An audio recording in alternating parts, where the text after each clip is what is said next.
Hi. അപ്പോൾ HTML എങ്ങനെയാണ് ഒരു ട്രാൻസിഷൻ പ്രോപ്പറായിട്ട് CSSൽ ഡിഫൈൻ ചെയ്യാന്നുള്ളത് നോക്കാം. സോ ഈ ട്രാൻസിഷൻ യൂസ് ചെയ്യുന്നത് എന്തിനാന്ന് വെച്ചിട്ടുണ്ടെങ്കിൽ, ഇപ്പോൾ ഒരു എലമെൻറ്റ്, ഒരു HTML എലമെൻറ്റ് നിങ്ങൾ ക്രിയേറ്റ് ചെയ്ത്, ഇപ്പോൾ ബോക്സ് ഒരു എക്സാമ്പിൾ ഏറ്റെടുക്കാം. ഈ ബോക്സ് ഹോവർ ചെയ്യുന്ന സമയത്ത് നോർമലി ഉള്ള സ്റ്റേറ്റിൽ നിന്ന് ഹോവേർഡ് എന്നുള്ളൊരു സ്റ്റേറ്റിലോട്ട് മാറുകയാണ്. ഈ സ്റ്റേറ്റിലോട്ട് മാറുന്ന സമയത്ത് രണ്ട് സ്റ്റേറ്റിലും ചിലപ്പോൾ രണ്ട് സ്റ്റൈൽസ് നമ്മൾ ഡിഫൈൻ ചെയ്ത് വെച്ചിട്ടുണ്ടാവും. അപ്പോൾ ഈ ഫസ്റ്റ് ഉള്ള സ്റ്റൈലിൽ നിന്ന് നെക്സ്റ്റ് സ്റ്റൈലിലോട്ട് എങ്ങനെയാണ് ട്രാൻസിഷൻ നടക്കേണ്ടത്, എത്ര സമയം കൊണ്ട് നടക്കണം, അതിൻ്റെ ഒരു സ്പീഡ് എങ്ങനെയായിരിക്കും, അതേപോലെ എത്ര സമയം ഡിലേ കഴിഞ്ഞിട്ടാണ് അത് സ്റ്റാർട്ട് ചെയ്യേണ്ടത്, ഇങ്ങനത്തെ സംഭവങ്ങളെ ഡിഫൈൻ ചെയ്യാൻ വേണ്ടിയിട്ടാണ് ട്രാൻസിഷൻ യൂസ് ചെയ്യുന്നത്. സോ അത് അച്ചീവ് ചെയ്യാൻ വേണ്ടിയിട്ട് തന്നെ കുറച്ച് ട്രാൻസിഷൻ പ്രോപ്പർട്ടീസ് ഉണ്ട്. അത് ഏതൊക്കെയാണെന്ന് നോക്കാം. ഇപ്പോൾ ട്രാൻസിഷൻ ഡിഫൈൻ ചെയ്യുന്ന സമയത്ത് തന്നെ അതിന് ബേസിക്കലി ഉള്ളത് 4 പ്രോപ്പർട്ടീസാണ്. ഫസ്റ്റത്തത് ട്രാൻസിഷൻ പ്രോപ്പർട്ടി. അതുകൊണ്ട് ഉദ്ദേശിച്ചത് ഏത് CSS വാല്യൂലാണ് അല്ലെങ്കിൽ CSS പ്രോപ്പർട്ടിക്കാണ് നിങ്ങൾക്ക് ട്രാൻസിഷൻ അപ്ലൈ ചെയ്യേണ്ടത്. ഫോർ എക്സാമ്പിൾ, നിങ്ങൾക്ക് ബാക്ക്ഗ്രൗണ്ട് കളറിൽ വരുന്ന ചേഞ്ചിനാണ് ട്രാൻസിഷൻ അപ്ലൈ ചെയ്തിട്ടുണ്ടെങ്കിൽ ട്രാൻസിഷൻ പ്രോപ്പർട്ടി ബാക്ക്ഗ്രൗണ്ട് കളറായിരിക്കും. അതേപോലെ ഡിലേ എന്ന് പറയുന്നത് എത്ര സമയം കഴിഞ്ഞിട്ടാണ് ട്രാൻസിഷൻ സ്റ്റാർട്ട് ചെയ്യേണ്ടത്. ടൈമിംഗ് ഫംഗ്ഷൻ എന്ന് പറഞ്ഞിട്ടുണ്ടെങ്കിൽ അതിൻ്റെ ഒരു സ്പീഡാണ്. ആ സ്പീഡിനുള്ള വാല്യൂ ആയിട്ട് വരിക ലീനിയർ എന്ന് പറഞ്ഞു കഴിഞ്ഞാൽ നോർമൽ ഒരു ഫ്ലോയിൽ ഉള്ള നോർമൽ സ്പീഡിൽ പോയാൽ മതി. പിന്നെ ഈസിൻ എന്ന് പറഞ്ഞൊരു വാല്യൂ ഉണ്ട്. അതെന്താണെന്ന് വെച്ചിട്ടുണ്ടെങ്കിൽ സ്ലോ ആയിട്ട് സ്റ്റാർട്ട് ചെയ്യുക എന്നുള്ളത്. സ്ലോ ആയിട്ട് സ്റ്റാർട്ട് ചെയ്ത് പിന്നെ ലീനിയർ ആയിട്ട് പോവുക. പിന്നെ ഈസ് ഔട്ട്, സ്ലോ സാധാ പോലെ സ്റ്റാർട്ട് ചെയ്തിട്ട് മെല്ലെ അവസാനിക്കുക എന്നുള്ളത്. പിന്നെ ഈസ് ഇൻ ആൻഡ് ഔട്ട് എന്നുള്ളൊരു വാല്യൂ ഉണ്ട്. അത് സ്ലോ ആയിട്ട് സ്റ്റാർട്ട് ചെയ്ത് സ്ലോ ആയിട്ട് എൻഡ് ചെയ്യുക. സോ അത് മെല്ലെ ആയിരിക്കും ട്രാൻസിഷൻ സ്റ്റാർട്ട് ചെയ്യുക, പിന്നെ കുറച്ച് സ്പീഡ് കൂടും, പിന്നെ അത് പറ്റ സ്പീഡ് കുറഞ്ഞിട്ട് ആ ഒരു ട്രാൻസിഷൻ എൻഡ് ചെയ്യുന്നുള്ള രീതിയിലായിരിക്കും വരുന്നുണ്ടാവുക. ഇത്രയാണ് നോർമലായിട്ട് ഇതിൽ വരുന്ന വാല്യൂസ്. പിന്നെ കസ്റ്റം വാല്യൂസ് ക്രിയേറ്റ് ചെയ്തിട്ട് കൊടുക്കാനും പറ്റും. പിന്നെ ട്രാൻസിഷൻ ഡ്യൂറേഷൻ, എത്ര സമയമാണ് ആ ട്രാൻസിഷന് വേണ്ടി എടുക്കേണ്ടത് എന്നുള്ളതാണ്. ഡ്യൂറേഷനും ഈ ഡിലേയും സെക്കൻഡ്സിലാണ് നമ്മൾ കൊടുക്കുക സാധാരണ. സോ നമുക്കൊരു എക്സാമ്പിൾ നോക്കാം ഇതിൽ. ഇപ്പോൾ ഞാൻ ഓൾറെഡി ഒരു ഐറ്റം എന്ന് പറഞ്ഞൊരു ബോക്സ് ഡിഫൈൻ ചെയ്ത് വെച്ചിട്ടുണ്ട്. ആ ബോക്സിന് ഞാൻ കുറച്ച് ട്രാൻസിഷൻ പ്രോപ്പർട്ടീസ് അപ്ലൈ ചെയ്ത് വെച്ചിട്ടുണ്ട്. ഈ ട്രാൻസിഷൻ പ്രോപ്പർട്ടീൻ്റെ ഷോർട്ട് ഹാൻഡ് മെത്തേഡാണിത്. ഷോർട്ട് ഹാൻഡ് എന്ന് പറഞ്ഞിട്ടുണ്ടെങ്കിൽ സിംഗിൾ ലൈനിൽ ഈ 4 പ്രോപ്പർട്ടീസും ഡിഫൈൻ ചെയ്യാനുള്ള ഓപ്ഷൻസ് നമുക്കുണ്ട്. അതങ്ങനെ കൊടുക്കുന്നതാണ് ഈ ഒരു ഷോർട്ട് ഹാൻഡ് മെത്തേഡ് എന്ന് പറയുന്നത്. ഇപ്പോൾ ഇതിൽ ഞാൻ അപ്പോൾ ഡിലേ കൊടുത്തിട്ടില്ല, ഞാൻ ഡിലേ കൂടി ഡിഫൈൻ ചെയ്തിട്ടുണ്ടെങ്കിൽ ഇങ്ങനെ വരും. ഈ 4 പ്രോപ്പർട്ടീസ് കൂടെ അപ്ലൈ ചെയ്തിട്ടുണ്ടെങ്കിൽ ഇങ്ങനെയായിരിക്കും അത് വരുന്നുണ്ടാവുക. അതിൽ ഫസ്റ്റ് ഞാൻ ട്രാൻസിഷൻ പ്രോപ്പർട്ടി എല്ലാ പ്രോപ്പർട്ടീസിനും ഈ ഒരു സംഭവം ആണെന്നുള്ളത് കൊടുത്തിട്ടുണ്ട്. നെക്സ്റ്റ് എത്ര സമയം ഡിലേ ആയിട്ടാണ് ആ ട്രാൻസിഷൻ സ്റ്റാർട്ട് ചെയ്യേണ്ടത് എന്നുള്ളത് കൊടുത്തിട്ടുണ്ട്.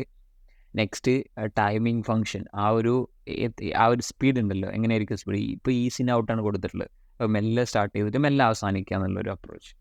പിന്നെ ട്രാൻസിഷൻ്റെ സമയം 2 സെക്കൻഡാണ് അപ്പോൾ സെറ്റ് ചെയ്ത് വെച്ചിട്ടുള്ളത്. സോ ഇത്രയാണ് ട്രാൻസിഷൻ്റെ വാല്യൂസ് ആയിട്ട് ഇതിൽ കൊടുത്തിട്ടുള്ളത്.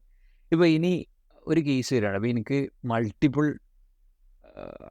പ്രോപ്പർട്ടീസിന് ഡിഫറെൻറ്റ് ട്രാൻസിഷൻസ് അപ്ലൈ ചെയ്യാണ്ടെങ്കിൽ നമുക്ക് ഇതിൽ ഈ ഓൾ എന്നുള്ളത് ഒഴിവാക്കിയിട്ട് ഇവിടെ വിഡ്ത്ത് എന്നുള്ളത് കൊടുക്കാം.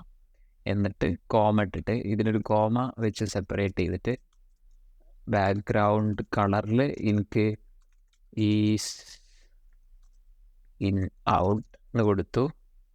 ആ ഒരു സെക്കൻഡിൽ ട്രാൻസിഷൻ നടക്കണം എന്നും കൊടുത്തു. സോ ഇത്രയും ഡിഫൈൻ ചെയ്തു. എന്നിട്ട് ഞാൻ കൊടുത്ത സിംഗിൾ ലൈൻ ട്രാൻസിഷൻ വാല്യൂസ് ഞാൻ കമൻറ്റ് ഔട്ട് ചെയ്ത് ഇത് ഞാൻ കമൻറ്റ് ഔട്ട് ചെയ്ത് വെക്കാം. കമൻറ്റ് ചെയ്ത് വെച്ചിട്ടുണ്ട്. സോ അപ്പോൾ ഇതിൽ നിങ്ങൾക്ക് കണ്ടാൽ മനസ്സിലാവും. ഇപ്പോൾ വിഡ്ത്തിനും ബാക്ക്ഗ്രൗണ്ട് കളറിനും മാത്രമേ ട്രാൻസിഷൻ ഉള്ളൂ. നേരത്തിന് മുമ്പൊക്കെ നമ്മൾ ട്രാൻസിഷൻ കൊടുത്ത സമയത്ത് ഇപ്പോൾ ഇത് കമൻറ്റ് ചെയ്താൽ അത് കാണാൻ പറ്റും.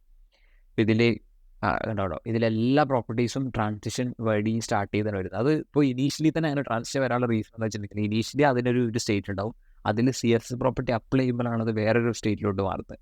സോ അത് ഇനീഷ്യൽ സ്റ്റേറ്റിൽ നിന്ന് CSS പ്രോപ്പർട്ടി അപ്ലൈ ചെയ്യുന്ന സ്റ്റേറ്റിലോട്ട് മാറുന്ന ഒരു ട്രാൻസിഷനാണ്. അപ്പോൾ അതിന് ഒരു ട്രാൻസിഷൻ ഓൾറെഡി അപ്ലൈ ആവും. സോ ഞാൻ ഓൾ കൊടുത്തുകൊണ്ടാണ് എല്ലാത്തിനും ട്രാൻസിഷൻ എന്നുള്ള ഒരു പ്രോപ്പർട്ടി വന്നത്. നെക്സ്റ്റ് ഇതിപ്പോൾ ഇത് കമൻറ്റ് ഔട്ട് ചെയ്ത് ഒഴിവാക്കിയിട്ടുണ്ടെങ്കിൽ അതിൽ എല്ലാ പ്രോപ്പർട്ടീസിനും ട്രാൻസിഷൻ വരില്ല.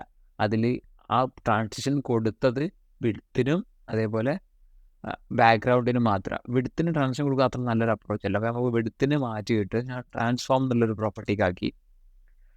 സോ ഇപ്പോൾ ഇതിൽ ഇപ്പോൾ ബാക്ക്ഗ്രൗണ്ട് കളറിൽ മാത്രമേ ഇനീഷ്യലി ട്രാൻസിഷൻ വരുന്നുള്ളൂ. പിന്നെ ഞാൻ ഇപ്പോൾ ഇത് ഹോവർ ചെയ്യുന്ന സമയത്ത് ഇതിൻ്റെ സ്റ്റേറ്റ് മാറി. സോ അത് കാണാം. അപ്പോൾ അത് ആദ്യം അതിൻ്റെ കളറ് മാറി, പിന്നെ 2 സെക്കൻഡ് ഡിലേ കഴിഞ്ഞിട്ടാണ് അടുത്ത അതിൻ്റെ അതിൻ്റെ സൈസ് മാറിയത്. ട്രാൻസ്ഫോം എന്നുള്ള പ്രോപ്പർട്ടി അപ്ലൈ ചെയ്ത്, കാരണം അതിന് ഡിലേ 1 സെക്കൻഡ് കൊടുത്തുകൊണ്ടാണ്. ബാക്ക്ഗ്രൗണ്ട് പ്രോപ്പർട്ടീൻ്റെ ട്രാൻസിഷന് ഡിലേ നമ്മൾ കൊടുത്തിട്ടില്ല. സോ ഇതാണ് ട്രാൻസിഷൻ എന്ന് പറഞ്ഞിട്ടുണ്ടെങ്കിൽ ഒരു എലമെൻറ്റിന് ഒരു സ്റ്റേറ്റിൽ നിന്ന് മറ്റൊരു സ്റ്റേറ്റിലോട്ട് പോകുമ്പോൾ അതിന് ട്രാൻസിഷൻ എങ്ങനെ നടക്കണം എന്ന് ഡിഫൈൻ ചെയ്യുന്ന പ്രോപ്പർട്ടിയാണ് ഈ ട്രാൻസിഷനിൽ ഉദ്ദേശിക്കുന്നത്. സോ നോർമലി ഈ ഡിലേ ഒന്നും നമ്മൾ കൊടുക്കാറില്ല. ഹോവർ ചെയ്യുന്ന ട്രാൻസിഷൻസ് കൊടുക്കുമ്പോൾ ഡിലേ കൊടുത്തു കഴിഞ്ഞാൽ ഭയങ്കര വിയേർഡായി പോകും സാധനങ്ങളൊക്കെ. ഇപ്പോൾ 2 സെക്കൻഡ് അങ്ങനെ ചെറിയൊരു സാധനങ്ങൾ കൊടുക്കുക. അപ്പോൾ ഭയങ്കര സട്ടിലായിട്ട്, മറ്റത് സഡനായിട്ടായിരിക്കും ചേഞ്ച് വരുന്നുണ്ടാവും. ഇപ്പോൾ സഡനായിട്ട് ചേഞ്ച് വരാതെ കുറച്ചുകൂടി സോളിഡ് ആയിട്ടുള്ള രീതിയിലായിരിക്കും ആ ഒരു ചേഞ്ച് വരുന്നുണ്ടാവും. സോ അനോയിങ് ആയിട്ട് ഫീൽ ചെയ്യില്ല യൂസർക്ക്. അപ്പോൾ ഇതേപോലെയൊക്കെയാണ് നോർമലി നമ്മൾ റിയൽ വേൾഡിൽ കൊടുക്കുക. സോ ഇത്രയാണ് ട്രാൻസിഷനെ പറ്റി പറയാനുള്ളത്. ഇനി ഞാൻ ഇതിൽ യൂസ് ചെയ്ത ട്രാൻസ്ഫോം എന്നുള്ളൊരു പ്രോപ്പർട്ടി, അത് വെച്ചിട്ട് നമുക്ക് ഓൾറെഡി ഉള്ള എലമെൻറ്റിൻ്റെ പല പല പ്രോപ്പർട്ടീസും ജോമെട്രിക്കൽ പ്രോപ്പർട്ടീസ് ചേഞ്ച് ചെയ്യാൻ പറ്റും.